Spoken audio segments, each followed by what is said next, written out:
Isa, se você pudesse definir um fator primordial que definiria se uma nação seria majoritariamente religiosa ou ateia, qual seria?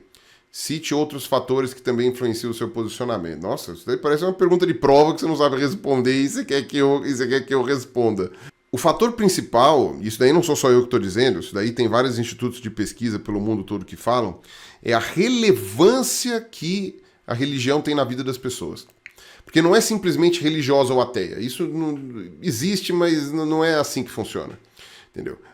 Você pega países como o Japão, por exemplo, a maioria das pessoas é religiosa, ela tem uma fé, ela acredita em alguma coisa. Mas a relevância que essa religião tem na vida pública da pessoa tende a zero. Então o Japão não é um país ateu, de maneira alguma ele é um país ateu. Ele tem muitos ateus, ele tem, acho que, sei lá, uns 20% de ateu, alguma coisa assim, ou menos, 15, sei lá. Tem bastante ateu, muito mais que no Brasil.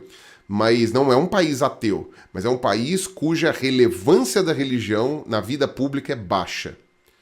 Entendeu? As pessoas não levam a religião como tão relevante assim nas suas vidas no que diz respeito a interações sociais. Ela é de foro íntimo, privado e fica em casa.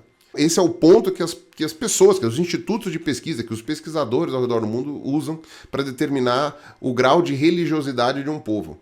Não, a quantidade de ateus é relevante, óbvio, porque em algum momento, né, você vai perdendo a religiosidade das pessoas, em algum momento você vai ter um aumento de ateus também, isso costuma andar junto, mas não é obrigatório, né? Então, mesmo a Estônia, que eu acho que é o país com o maior número de ateus que a gente tem hoje, a Estônia, sei lá, acho que não chega a 30% de ateus, e é o país em que a religião tem menos relevância na vida das pessoas, então a gente diz nas pesquisas que a Estônia é o país com menor religiosidade do mundo, menos religioso do mundo. O que não quer dizer que as pessoas não tenham religião, entende? Só que essa religião ela é de foro íntimo e não social.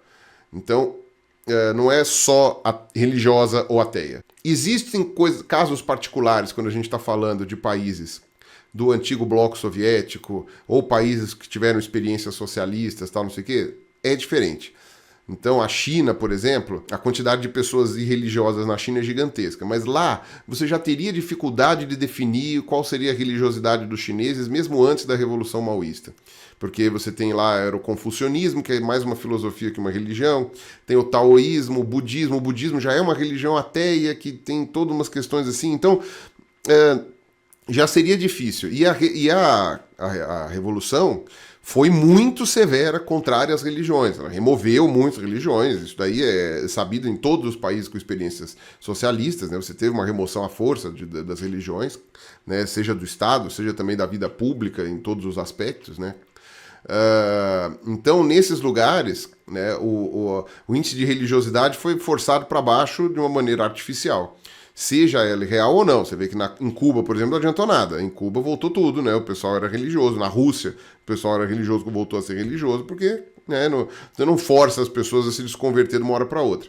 As gerações, sim, elas podem passar e ficarem menos crentes. Mas então, por causa disso, você tem aí um desvio na norma religiosa, né? Desses países de experiências socialistas. Mas, a princípio, o que eu colocaria como uma nação majoritariamente religiosa ou ateia é o peso que a religião tem na vida da pessoa, seja pública, seja privada, né? Nas decisões pessoais, seja na vida pública, né? E aí pouco importa se ela é ateia ou não.